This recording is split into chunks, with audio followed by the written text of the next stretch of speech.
kalakal ngayon. Nakakadalawang ikot pa lang tayo sa pag-exercise. May nagbigay na ng mga kalakal kay Ate Net. Salamat Ate Net. Shoutout para sa'yo. Lagi mo kami binibigyan.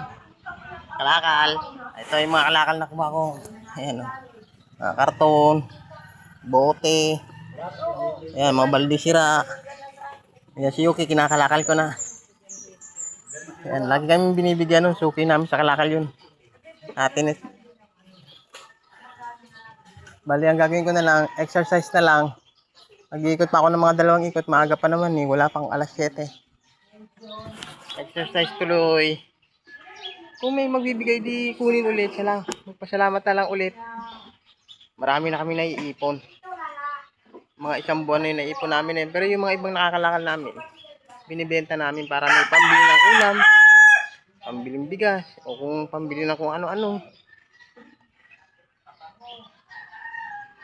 Hirap sumurbad ngayon, ano? Hirap mga lakal pati. Lalo na sa hapon, ang init. Hindi kaya ng katawan. Kaya sa umaga lang ako nangangalakal. Sinasabay ko na sa pag-exercise ko. Pidal-pidal muna kami bago kami mga lakal. Kaya ang ginagawa ko. Hindi ako nangangalakal sa hapon. Sobrang init. Magagalitan ako. Ayan o. Salamat pa rin yan sa mga nakalakal namin. Okay, no?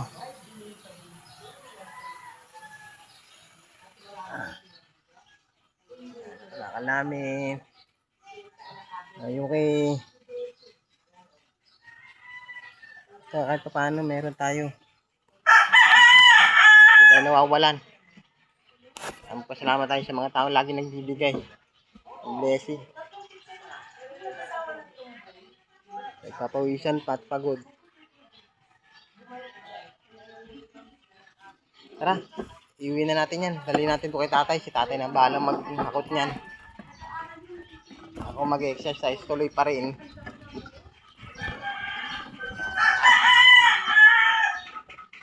Yeah.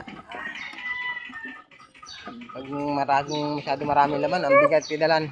Agdag mo yung pabigat ko.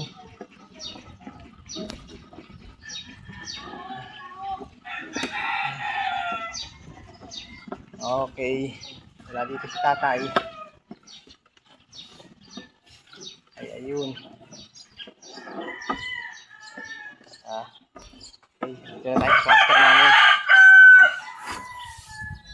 Ayun o, Yuki.